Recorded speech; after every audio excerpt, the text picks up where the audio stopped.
Hello everyone. Today we are going to start our first chapter of English text. The name of the chapter is The Most Beautiful Thing, which is written by Rupa Bajwa. Now we are going to start the chapter. Read the story about a 5-year-old boy Ramchand who has been asked to make the most beautiful thing in the world from a lump of dough.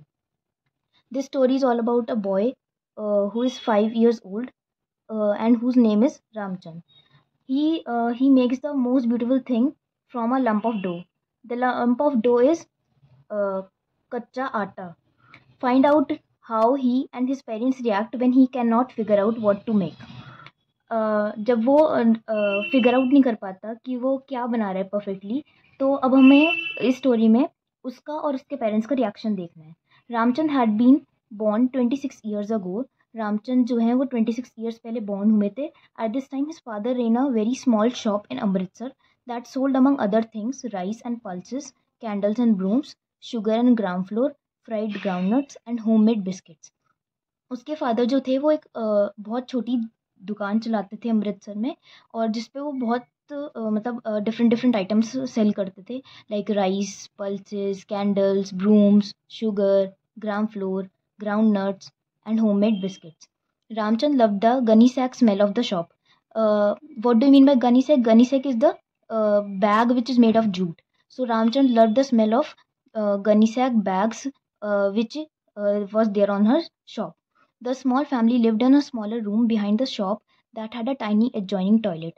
जो रामचंद की family थी वो एक बहुत छोटी सी family थी, और वो एक रूम में रहते थे जहाँ पे एक एडजॉइनिंग टॉयलेट भी था. One corner of the room was curtained off with an old doubled up red sari of Ramchand's mother that had a pattern of large yellow flowers on it.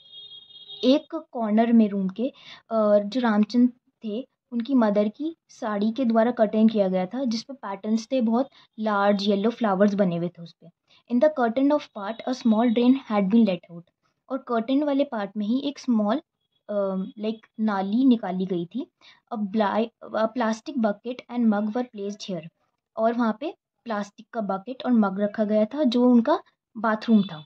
Another corner of the room formed the small kitchen, an area where Ramchand's mother cooked on a tiny stove, rolled out perfectly round chapatis, neatly chopped onions and tomatoes, and arranged shining, clean utensils in neat rows. और another corner जो था room का, वो as a kitchen use करती थी रामचंद की mother, जहाँ पे वो खाना जो है वो अपने टाइनी स्टोव पे बनाती थी, राउंड चपातीस बनाती थी, वेजिटेबल्स को अच्छे से कट करती थी, और जो यूटेंसिल्स हैं उसको रोज़ में अच्छे से लगाती थी. She always told Ramchand to keep away from the stove. वो हमेशा रामचंद को बोलती थी कि तुम स्टोव से दूर रहो. She had smiling serious eyes and she wore a leaf shaped gold nose stud on her tiny straight nose. और वो अब उनकी मदर का डिस्क्रिप्शन दिया गया है कि उनकी जो मदर थी वो बहुत ज़्यादा स्माइलिंग फेस था उनका, उनकी आईज़ जो थी वो सीरियस थी, और उन्होंने अपनी नोज़ में क्या क्या पहना हुआ था, एक नोज़ पिन पहना हुआ था. कैसा था वो नोज़ पिन? लीफ शेप्ड का था, गोल्ड का था, है ना. और उनकी नोज़ कैसी थी? स्ट्रेट नोज़ थी. One day she had finished kneading dough to make chapatis and was about to get the kerosene stove going. एक दिन क्या हुआ कि उन्होंने अपनी नीडिंग मतलब आटा गूंदना, ठीक है, तो जब उन्होंने वो प्रोसेस पूरा कर दिया तो वो कैरोसिन के स्टोव को जलाने के लिए जा ही रही थी कि वो अपने बॉय को कहती हैं कि little boys should never go near fire, understand, don't forget, remember what happened to Chuhu, she told the 5 years old Ramchand who was hovering around her. वो रामचंद्र को बोलती है कि तुम्हें फायर के पास नहीं जाना चाहिए, और छोटे बच्चों को भी नहीं जाना चाहिए. तुम्हें भी याद है कि चूहू के साथ क्या हुआ था? और वो अब भी नहीं मानता, वो अब भी अपनी मदर के पास ही हॉवर करता रहता है. Then seeing him look like a little modernness, for he always like to be as close to his mother as possible. लेकिन फिर भी लाइक एक होता है ना, मम्मी जो कह रही है कहने दो, वो अपनी मदर को रिफ्यूज़ करता है क्योंकि वो चाहता है कि वो ज़्यादा से ज़्यादा अपनी मम्मी के पास रहे.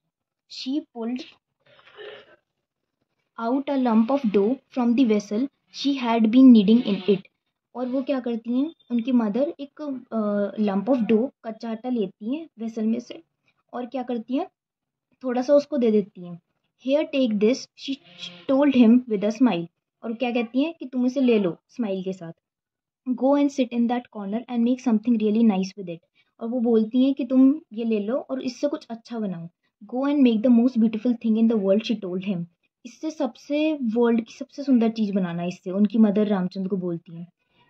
ही understood because she often make sparrows and rabbits with dough for him. वो समझ जाता है क्योंकि उनकी जो मदर थी उनको हैबिट थी लाइक डो से स्पैरोज और रैबिट्स बनाने की। She would work on the dough deftly with her slim fingers, pulling here, pinching there, rounding at one place, flattening at another till a shape emerge from it. और वो क्या करती थी, वो डॉ को इतना स्किल से, इतना मतलब प्योरली बनाती थी अपनी फिंगर्स के हेल्प से कि बहुत अच्छी शेप आती थी उससे। She would make a sparrow and give it a nice sharp beak, wings folded by its side and a tail. और वो क्या करती थी, जो स्पैरोज भी बनाती थी उसमें भी वो लाइक इतना अच्छा डिस्क्राइब कर देती थी। बीक बनाती थी, उनके विंग्स बनाती थी, टेल बनाती थी। She told Ramchand stories about how the sparrow used her beak to fight with her husband and how she fed her children by bringing them food in this very beak। और वो क्या रामचंद्र को stories भी बताती थी sparrow से related कि कैसे स्पैरो जो है वो अपने हस्बैंड के साथ फाइट करती थी, और कैसे जो है वो अपने स्पैरो जो है अपने चिल्ड्रन को फेड करती थी अपनी बीक के द्वारा। She laughed at it surprise face, वो हंसती है उसके सरप्राइज फेस से। When she made a rabbit she give him a perfect bobtail and nothing else. लेकिन जब उन्होंने रैबिट बनाया तो सिर्फ उन्होंने बॉबटेल बनाई। What do mean by bobtail? Bobtail is a short tail of rabbit.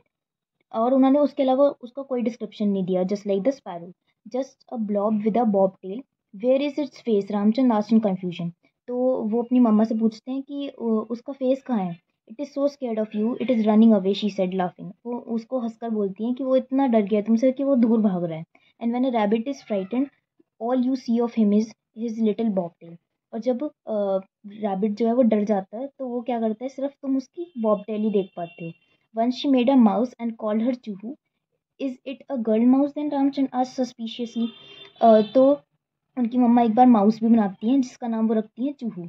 और तो वो रामचंद्र अपनी मम्मी से पूछता है तो फिर तो ये मतलब फीमेल होगी। Yes and pretty one two. तो उनकी मम्मी आंसर करती है येस, हाँ, और ये बहुत सुंदर भी है। She had made this mouse with special care and had given her a nice tail, eyes and mouth. और उनकी मम्मी उसे बहुत ज़्यादा केयर से बनाती हैं और उन्होंने उसमें टेल भी बनाई होती है, उसकी आइज़ भी बनाई होती है और माउथ भी। You see she has no whiskers, she told Ramchand, because her mother told her not to go near the kerosene. क्योंकि उनकी मम्मी जो है उन्हें कैरोसिन के पास जाने से मना कर देती हैं। And she was naughty and she did and her whiskers got signed. और क्या होता है कि उनकी वो इतने ज़्यादा नॉटी होती हैं कि वो चली जाती हैं और वो जल जाती हैं, स्लाइटली बर्नड हो जाती हैं। Ramchandra was very impressed by this story, और रामचंद्र बहुत ज़्यादा इम्प्रेस होता है स्टोरी से। It was okay for Chuhu because she was a girl mouse. ये उसके लिए सही था क्योंकि वो एक मतलब it was okay for Chubu because it was a mouse. But what if he went near the kerosene stove and never grew a mouse tit like his father's when he grew up? लेकिन अब क्या होगा कि अगर वो kerosene stove के पास चले गए और मतलब उनके साथ भी यही हो जाए तो अब क्या होगा?